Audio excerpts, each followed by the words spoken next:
Well, I have thoughts on The Crow that are my own. Apparently, the internet says more dislikes than likes on YouTube. A lot. Huh? So, I did my reaction to The Crow the other day. I had not looked at what anybody had been talking about. I didn't even know that this movie was honestly happening until I saw the trailer was released, and I wanted to do a reaction to that because I do really like the 90s adaptation of The Crow, and while I haven't read the entire original series of The Crow, I have looked in at parts of it and I've really liked what I've seen. It's very poetic, it's very dark, it's very goth, and while I don't look it, fun fact, I did have a major goth phase when I was a teenager, and my mom was always like, it'll just be a phase, and I was like, no mom, this is my life. Hence why my name is Vampex13. I was super obsessed with vampires. I was very gothic as a kid, and that goth still lives inside me. I actually thought about changing my outfit just for this video to look more goth, but then I thought, nah, because that goth is always inside me. So I can wear a bright yellow sweater, and I can still have a dark black void interior. So yeah, that's where I'm at right now. However, I do want to talk about this because, so I did my reaction and there was a lot of people that had thoughts about my reaction. And first of all, I just want to start this off by saying, I love when you all discuss with me in the comments. Please discuss with me in the comments. We're going to go into the comments at the end of this video because I do want to respond directly to some things and just kind of like pull apart some of the comments. Whenever I go into comments, it is not me trying to call anyone out. It is not me trying to put anybody on the spot. It is literally me just trying to have a conversation. So I'm not asking anyone to go out and attack anyone or do anything like that or single anybody out. I just genuinely, these comments made me think and I wanted to respond to them. So yeah. But before we get into that, we have to talk about some of the things that people are just saying in general. So after I did my reaction and I kind of saw some of the comments coming in and saw people's thoughts overall on the trailer, I wanted to do some research on the opinions that people were having of The Crow and what they were thinking of it. I went, as I do, on the internet, and I went and read a bunch of articles. I will have the articles that I read in the video description below, so if you do want to check out my sources, please feel free. We're going to be talking about some of the discourse that everyone in the media is talking about, and that is also taken from the comments on that trailer. A lot of people have feelings, which honestly makes sense. This is a property that is much beloved. It is a cult classic, and I think it sits at a very nostalgic and just well-loved place in a lot of people's little goth hearts. And the fact that Brandon Lee passed away during the making of this film makes it feel more precious to people. It's something that people really feel like they have to protect, because we're not just talking about The Crow, we're also talking about Brandon Lee's legacy. And honestly, I don't know if The Crow would be as successful as a film if it weren't for Brandon Lee. And especially the fact that Brandon Lee kind of gave up his life during the making of this film. Not voluntarily, it was an accident, but at the same time, I think we have to consider the fact that it really just makes The Crow on another level, and really that's part of what makes it such a monumental film, because it is Brandon's last film. Obviously, this means that when the trailer dropped, a lot of people had thoughts, and more than half of the interaction it's gotten from likes and dislikes has been dislikes. So at the time of this recording, I checked it out today, and it was at 89,000 dislikes versus 62,000 likes. And if you're wondering how I did that, there is an extension that you can get on Google Chrome, and it allows you to see that. I saw people reporting on it, so I just wanted to make sure I went in and checked myself as opposed to just trusting those reports, because I didn't even know how you would get those numbers. And then I found out, hey, there's actually a Chrome extension for that. So you can see those numbers, even though they're usually hidden if you have the Chrome extension.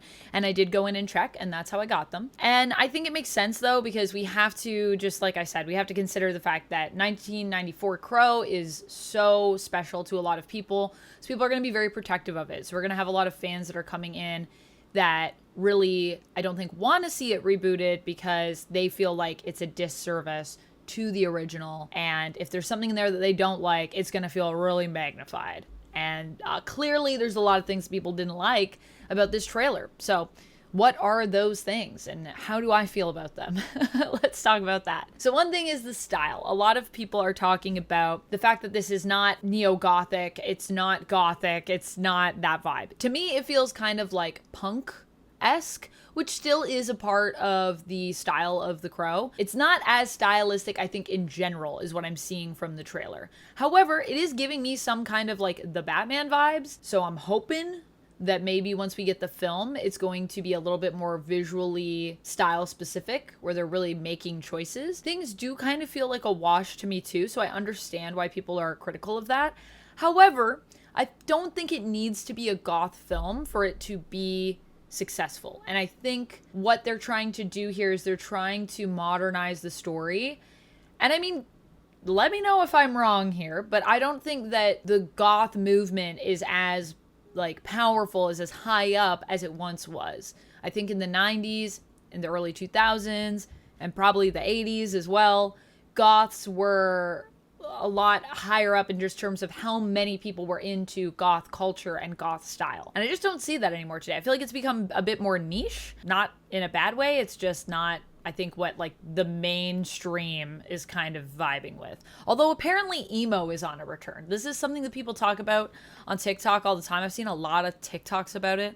Also, if you guys don't know, I am on TikTok. I'm trying to post something every day. So if you guys want to check it out, feel free. I don't know if TikTok is the platform for me, but maybe I should be doing more emo posts because apparently emo is coming back. So maybe that could be our gateway to the goths taking back over again. I don't know, because I always found emo was kind of like a subculture of punk goth vibes. So I understand people being critical of this movie for the style somewhat, because I do feel like I'm not really getting it as much either. But at the same time, they clearly want to do something different. They're not trying to go goth. So if they're not trying to go goth, then as long as they give me something, I'm fine with it.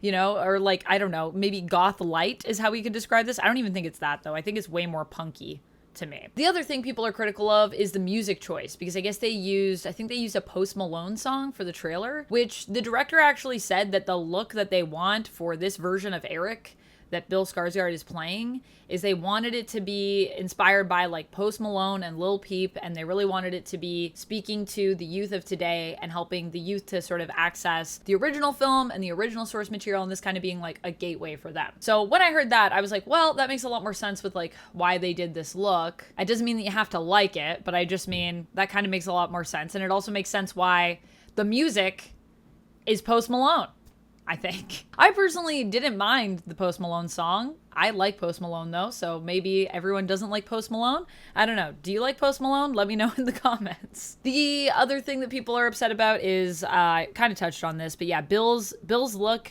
in this trailer versus Brandon's look in the 90s. Now, I would say the one thing we have to consider is that the 90s is very much a period piece. However, I think you could still do that in 2024 and could get away with a look that is a little bit closer to Brandon's, because the 90s and the millennium are seeing a resurgence sort of in this era. I think they're still very like trendy and very cool. So you could do something that's like more leather, that's more like kind of a slick Matrix vibe. If you wanted to do something like that, you just do like an updated version of that. But that's not really what they're doing. Although, that being said, having gone back to the original series, because I did start reading it, I'm not done it yet, but the look I think that Bill Skarsgård has in this, like minus the tattoos, I guess, does feel, in terms of like just how cut he is and like just his jeans and like not wearing a shirt, there's a lot of art in the original series that kind of fits with some of the stuff that they're doing here in terms of the look. So I think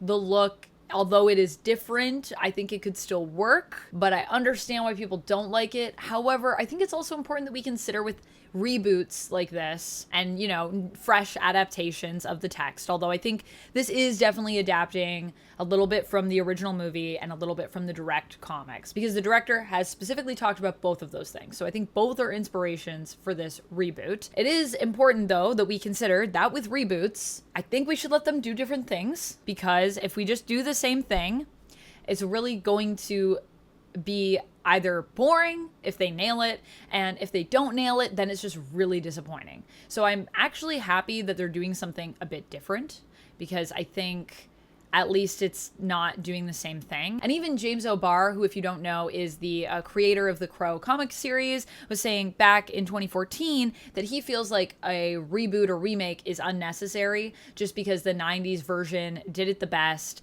It stands the test of time. It has Brandon Lee, and really Brandon Lee is the best. And James O'Barr was just saying, like, I don't really know who you get to top that. Like, it just feels not possible to compete with. He was saying that, but at the same time, he was also talking about how if you're not going to do something different with it, then what's the point? Like, just doing the same thing, it's already been done, and it was already done so well in the 90s. So I think the fact that they are trying to do something different with it could work in their favor. And I mean, O'Barr himself literally said that. He didn't say that about this specific version, but I'm just saying those were his words. He did say, if it's not different, there's not really much of a point in it. It's unnecessary. And this at least is trying to be different. So could be good, could be bad. We'll have to wait and see. Speaking in terms of Brandon being, you know, Eric Draven and him really creating that character in terms of our live action version of him and his legacy, because that was the last film that he did, I think a lot of people are just, like I said, really protective of that legacy and don't want to see anyone else take on the character.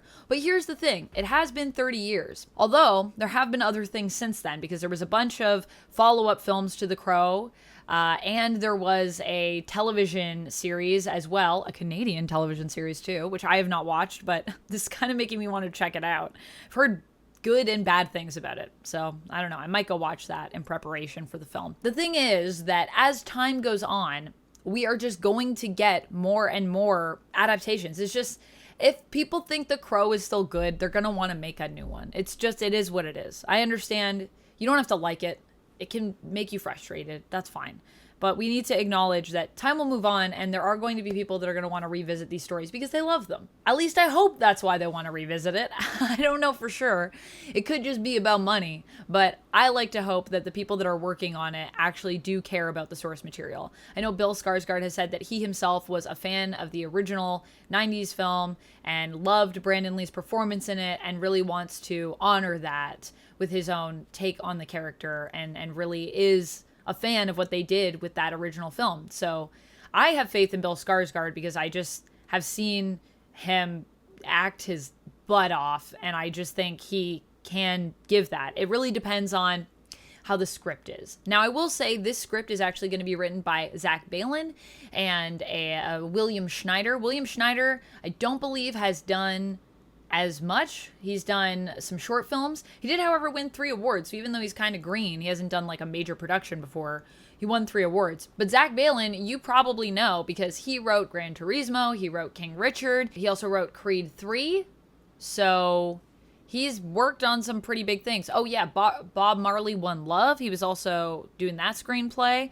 So he's worked on some pretty big things where I think he's proven that he's done good work, and now he's going to be working on The Crow, so that gives me some faith in the script. We have a great seasoned writer, and then we also have someone coming in that's a little bit more fresh, but also has won awards for their work so far. So even though shorts is what's on their resume, they've proven that they are good in some capacity. And the William Schneider is also going to be the executive producer, so take with that what you will. Some may see that as a negative. Some may see that as a positive because he's directly linked as well to the sort of more of the money side of the production. But at the same time, some people may say, well, he's an executive producer, so he like made himself a writer. But maybe he really loves The Crow. Could be a good thing. Could be a good thing. Like I said, we'll have to wait and see. I think most people are just upset that this is a modernization of The Crow, because that's what it is. It is a modernization. They've literally said they want to reach out to younger audiences with this. So the other thing we have to keep in mind, this movie might not be for some of us because it is trying to target a younger demographic, which I think is great because it's going to hopefully bring younger audiences into The Crow and the film that a lot of us fell in love with back in the 90s and the comic series, hopefully. However, that does mean that it might isolate some of the people that are fans of the original film, because that, to me, says they're really trying to do something different. They even acknowledge that so much has changed for youth now who are growing up in like 2024 versus kids that were growing up in the 90s, which as someone, you know, that has experienced that, yeah, I would say it's a very different experience. I don't even know sometimes when I think about what kids live through today and like what the world around them looks like to them, I'm like, man, that must be so weird. It must be so weird. So I just think that that is something we might just have to accept, that for some of us, this film might not be for us. And that's okay. Also, James O'Barr has shared thoughts before on adaptations. He spoke about it in 2013 or 2014 and 2020. His thoughts initially were he was actually working on, I think, a film that almost got made. Apparently they've been trying to build this reboot for years, like more than a decade they've been working on it. And the one article that I read was where they were like just about to lock in Luke Evans as playing Eric. And James O'Barr actually sounded excited in that interview. Like he was like, I've seen Luke Evans in the makeup. It looks so good. I'm like really hopeful for this. And I feel like it could be a really different version that we're going to like bring to the screen so that it's, you know, not exactly what Brandon did, but it's still kind of honoring like the story and the legacy. James O'Barr was also saying he hopes that, you know, you don't go with the name Eric Draven because Eric Draven is unique to the film. In the comic, it's just Eric and Shelley. It's not Eric Draven. So that was the thing he was hoping for, which clearly in the 2024 version sounds like it's not happening, because I believe that Bill Skarsgård is billed as Eric Draven, but we'll see what happens when we get the movie. But yeah, I was like, oh dang, that's unfortunate. But now in 2020, the last time he talked about it, he was kind of just saying that he's so disconnected from it. He doesn't even know what's happening with it, and he doesn't really like care as much. He just is like, yeah, just send me the check. I'm not really as connected to it. They've been trying to do it for a long time. I know that Jason Momoa was also supposed to play Eric in 2018. Yeah, that was a thing that was maybe going to happen. But he had to bow out of the production, I think by like 2019 or something. I think he was tied to it for a while. It was around that time. And he made a post about it, just apologizing to everyone for not being able to carry on the legacy and actually do the role because the project wasn't going to be happening. And I think James O'Barr was actually involved with that too, or at least Jason Momoa was implying that O'Barr was on board. That's what it sounded like from some of the articles that I read about that. So that was the thing that almost happened, but we really haven't heard his thoughts on this specific adaptation. So this is more me taking James O'Barr's thoughts from other things that he said throughout the years and trying to piece together what his thoughts might be on this. I think he would appreciate that it's different, but I also don't want to put words into his mouth. So that's just my guess based on other things that he's said. But I'm going to go through and respond to some of the comments because I said I was going to do that. So Sunstar said, I know technically the Crow can possess anybody, but Brandon Lee's look, especially the longer hair, is so iconic. This version resembling Jared Leto's Joker feels so different. So we need to talk about this. People have been talking about how this adaptation looks like Jared Leto's Joker. It looks like Machine Gun Kelly. I think that Bill Skarsgård just has maybe a similar look to those people, but I do not necessarily get that vibe from what they're doing here. I mean, they both have tattoos, and I would say that is the biggest thing for me. And this version, yes, does not have long hair. However, I think that they are trying to do more of a modern look, and most people don't have long hair these days, so it would kind of feel a little out of place in terms of just like what is in style. But I do love Brandon Lee's long hair, so Sunstar, I feel you. However, I feel like it's a little weird. I feel like one person said this reminds me of Jared Leto's Joker, and everyone heard it, and then everyone just couldn't stop seeing it and just like attached to that. So I want us to be careful. I try to be careful when I go into something of trying to not let other people's opinions color what I'm about to see so that I can give you an honest reaction, an honest opinion on what I'm seeing based on my own, just on everything that's going on with me, as opposed to the outside world. And I think a lot of the times, a lot of our media and a lot of just many places on the internet have become kind of this echo chamber where one person says one thing and then it just echoes out forever. I don't know. I don't really see it. I kind of see it, but it doesn't ruin the characterization for me. At least not yet. I'd have to see it in the movie. If it's in the movie and it's like he's literally just doing Jared Leto's Joker, then fair. But I kind of need to wait and see. Edward Gates said, the more I see the trailer, the more I'm liking it. Love the original. It's my favorite movie of all time. I just hope they add more characters from the comics into it, like the Skull Cowboy and stuff like that. Violence is top notch. Great actors across the board, especially Danny Huston.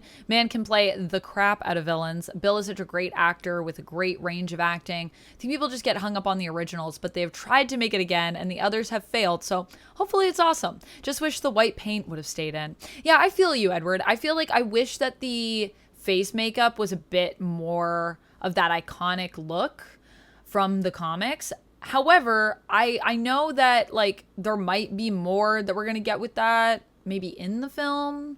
I don't know. A big criticism people had as well was that it doesn't feel like he's wearing the makeup enough in this trailer. I'm curious to see if this is it for the makeup or if there's more that we just haven't seen yet, because I know that the Crow's makeup also kind of like goes over time. I think in the original 90s movie, as he's like fighting, it's like getting more like tattered. So I'm wondering if maybe what we're seeing in the film is from like much later in his journey, like fighting against everyone that, you know, hurt him and Shelley. So I don't know. The Vicious Chicken of Bristol, I hope I said that right.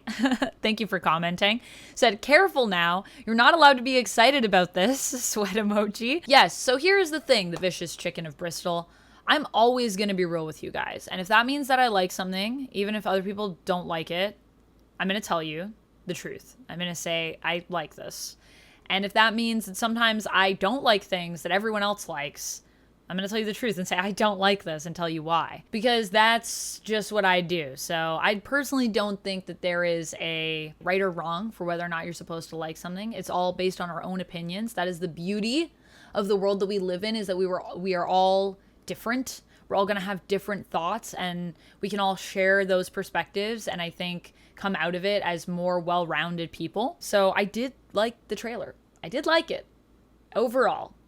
It's not perfect. And some of the stuff that I looked up after, the direction makes me nervous. The writing seems good. The acting, also down for that. So, you know, I'm not saying that it's perfect or anything like that, but yeah, I'm just always going to be real with you guys. That's one thing that I would like to try to do as much as possible, is remain authentic to myself. I've been on a long journey to always try to do that. So even though I take in a lot of people every day who are telling me what they think of me and my content and all of that stuff, I always try to just take that in, let it go, and just be myself. So I am excited about it. And I'm sorry if it's not permitted, but I'm going to do it anyways. I'm a rule breaker. What can I say? Peter says, I like how it's Ozzy, but not that it's an Ozzy song. Shrug. Like upset face emoji.